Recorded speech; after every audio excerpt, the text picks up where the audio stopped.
Xorazm Har doimgidek ada YouTuber.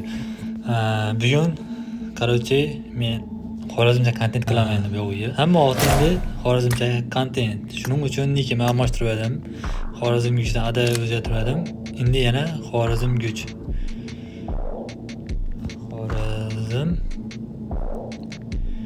güch.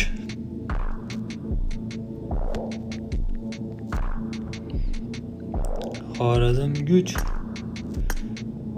Getdi. Nikim yana her doimgidek Xorazm güch. Qarindoshlar, bir narsa. Instagramda 2000 obunachim bor. Endi 10.000 bo'lsam, like podpiska so'rab qolaman sizlardan.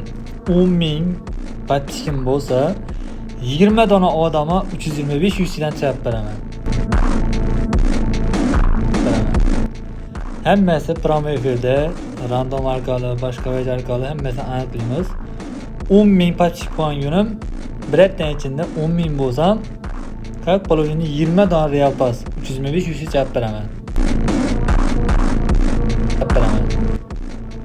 Shuning uchun qo'ldan kelgancha podpiska kutib qolaman. Xorazmda nomerli akkaunt meniki 89 kolleksiya. Почти 90 kolleksiya bo'layotir.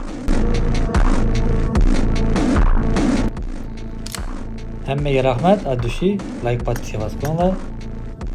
Bana endi Xorazmcha kontent. Xorazm